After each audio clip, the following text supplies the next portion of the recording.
Assalamualaikum warahmatullahi wabarakatuh. Hamdan lillah wa syukran wassalatu wassalamu ala rasulillah amma ba'dah. Kembali lagi teman-teman sahabat Sidik An-Nur channel yang mudah-mudahan diberkahi Allah.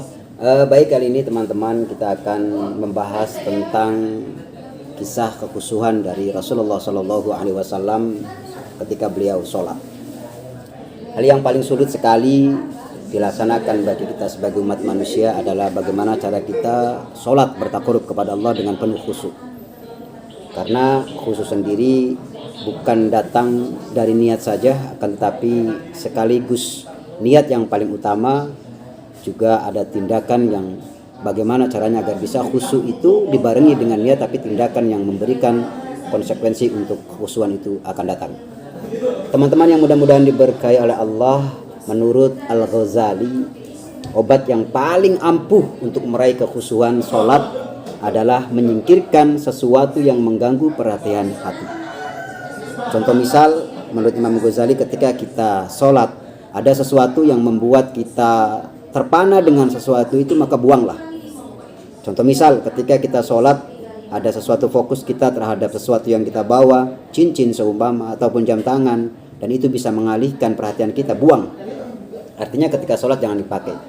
Itu menurut Imam Ghazali. Namun ini yang paling sulit.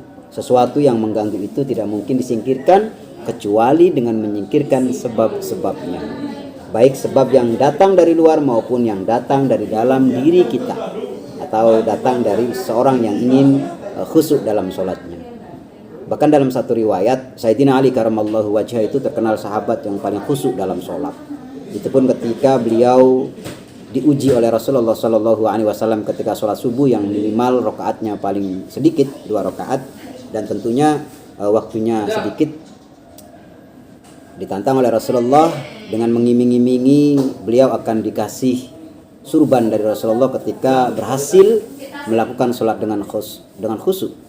Alhasil rakaat pertama beliau sholat dengan khusyuknya. Pada rakaat kedua ketika beliau tahiyat akhir, beliau lantas terfikir dan senang sekali bahwa beliau akan mendapatkan surbannya Rasulullah Shallallahu Alaihi Wasallam. Dengan tanpa disadari, kekhusyuan beliau pudar. Sosok sahabat Ali karamallahu wajhah saja yang terkenal dengan kekhusyuan dalam beribadahnya, apalagi kita seorang hamba yang masya Allah nistanya luar biasa. Maka dari itu sahabat-sahabat, semampu kita bagaimana caranya agar kita bisa menghilangkan sesuatu yang mendatangkan tidak khusyuk kita dalam keadaan sholat. Ada kisah Rasulullah Shallallahu Alaihi Wasallam tentang kekhusyuan beliau. Suatu ketika beliau sholat dan memakai surban yang ada pernik-perniknya, ada renda-renda atau manik-manik yang beliau pakai, dan namanya khamisah ya. Itu beliau dikasih dari Abu Jaham, seorang sahabat.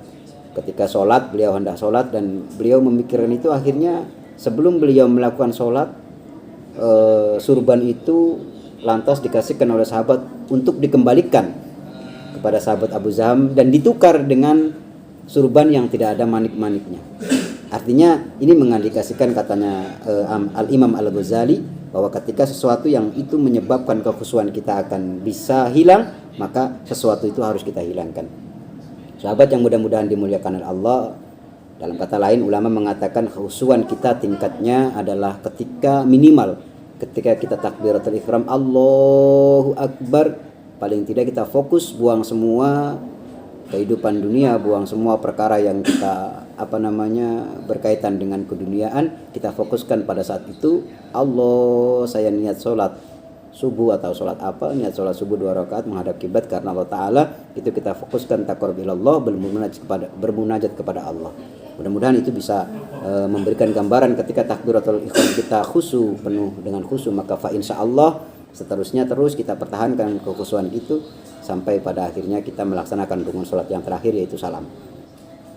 Itu banyak cerita-cerita dari Rasulullah yang menggambarkan kekhusyuan beliau, cara beliau untuk menghilangkan ketidakkhusyuan dalam beribadah, terutamanya dalam sholat.